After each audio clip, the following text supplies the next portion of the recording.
Kindly subscribe this channel to enjoy more collection of moral stories.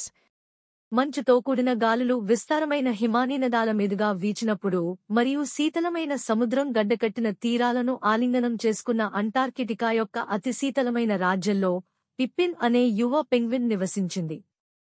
కాలనీలోని ఇతర పెంగ్విన్ల మాదిరిగా కాకుండా పిప్పిన్ తృప్తి చెందని ఉత్సుకత మరియు సాహసోపేతమైన స్ఫూర్తిని కలిగి ఉన్నాడు. అది అతనిని వేరు చేసింది. పిప్పిన్ తన హాయిగా ఉన్న గుడ్డు నుండి పొదిగిన క్షణం నుండి అతను మంచుతో నిండిన కొండల నుండి మర్మమైన మరియు మెరిసే ప్రపంచానికి ఆకర్షితుడయ్యాడు. ఇతర పెంగ్విన్లు వ్యవస్థీకృత సమూహాలలో తిరుగుతున్నప్పుడు పిప్పిన్ తరచుగా హోరిజోన్కు ఆవల ఉన్న నిర్దేశించని భూభాగాల గురించి పగటి కలలు కంటున్నాడు. ఒకరోజు కాలనీవాసులు చల్లటి నీటిలో చేపలు పట్టడానికి గుమిగూడగా పిప్పిన్ తెలియని వ్యక్తి యొక్క పిలుపును తట్టుకోలేకపోయింది. అతని కళ్లలో నిశ్చయమైన మెరుపుతో అతను తన దిగ్భ్రాంతి చెందిన పెంగ్విన్ స్నేహితులను విడిచిపెట్టి ఒంటరిగా యాత్రకు బయలుదేరాడు. పిప్పిన్ మంచుతో నిండిన అరణ్యంలోకి వెళ్లినప్పుడు అతను ఉత్కంఠభరితమైన ప్రకృతి దృశ్యాలను చూసి ఆశ్చర్యపోయాడు మరియు అంటార్కిటికాను ఇంటికి పిలిచే ఇతర జీవులను ఎదుర్కొన్నాడు. అయినప్పటికీ క్షమించరాని అరణ్యంలో మనుగడ యొక్క కఠినమైన వాస్తవాన్ని పిప్పిన్ వెంటనే గ్రహించాడు. ఉష్ణోగ్రత మరింత తక్కువగా పడిపోయింది మరియు భయంకరమైన మంచు తుఫాను పరిసరాలను చుట్టుముట్టింది. దీనివలన దృశ్యమానత దాదాపు అసాధ్యం. పిప్పిన్ తన దారిని కోల్పోయాడు మరియు మంచుతో నిండిన విస్తీర్ణంతో ఒంటరిగా ఉన్నాడు.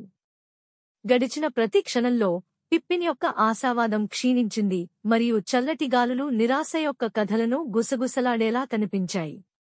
అయినప్పటికీ తన దృఢమైన హృదయంలో లోతుగా పిప్పిన్ ఎలాంటి ప్రతికూలతనైనా అధిగమించగలడనే నమ్మకాన్ని అంటిపెట్టుకుని ఉన్నాడు. కొరికే చలి మరియు స్నోఫ్లేక్లు చుట్టుముట్టినప్పటికీ అతను అణచివేయలేని స్ఫూర్తితో ముందుకు సాగాడు. పిప్పిన్ నొక్కినప్పుడు అతను వెచ్చదనం కోసం కలిసి ఉన్న తెలివైన ముద్రల గుంపుపై పొరపాటుపడ్డాడు. యువ పెంగ్విన్ యొక్క కష్టాలను పసిగట్టిన సీల్స్ కఠినమైన అంటార్కిటిక్ అరణ్యంలో మనుగడ గురించి తమ జ్ఞానాన్ని పంచుకున్నాయి. జట్టు కృషి, స్థితిస్థాపకత మరియు అనుకూలత యొక్క ప్రాముఖ్యతను వారు అతనికి బోధించారు. కొత్తగా కనుగొన్న జ్ఞానంతో ధైర్యంగా పిప్పిన్ సీల్స్తో అసంభవమైన కూటమిని ఏర్పరచుకున్నాడు.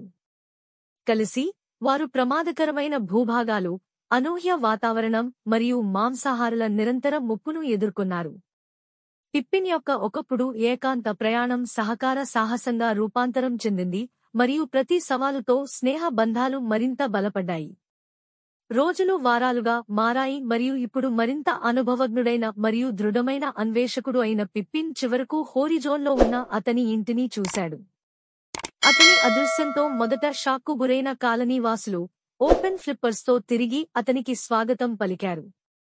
పిప్పిన్ యొక్క అద్భుతమైన ప్రయాణం అతనికి విలువైన జీవిత పాఠాలను నేర్పించడమే కాకుండా మొత్తం పెంగ్విన్ సమాజంపై చెరగని ముద్ర వేసింది. పిప్పిన్ ఇప్పుడు అనుభవజ్ఞుడైన సాహసి ఇతర పెంగ్విన్లతో తన కథలను పంచుకున్నాడు. అతను పట్టుదల, ధైర్యం మరియు ఐక్యతలో కనిపించే బలానికి ప్రాముఖ్యతను నొక్కి చెప్పాడు. పిప్పిన్ యొక్క సాంప్రదాయేతర మార్గాల పట్ల ఒకప్పుడు జాగ్రత్తగా ఉన్న కాలనీ ఇప్పుడు అతని సాహసోపేత స్ఫూర్తిని స్వీకరించింది. కొన్నిసార్లు ఒకరి కంఫర్ట్ జోన్ వెలుపల అడుగుపెట్టడం అసాధారణమైన ఆవిష్కరణలకు దారితీస్తుందని అర్థం చేసుకుంది. పిప్పిన్ ది పెంగ్విన్ కథ అంటార్కిటిక్ కాలనీలో ప్రతిష్టాత్మకంగా మారింది. అతని గొప్ప సాహసం యొక్క నైతికత తరతరాలుగా పెంగ్విన్ల ద్వారా ప్రతిధ్వనించింది. ప్రతికూల పరిస్థితులలో సంకల్పం మరియు సహకారం అత్యంత భయంకరమైన సవాళ్లను కూడా విజయాలుగా మార్చగలదని వారికి బోధించింది.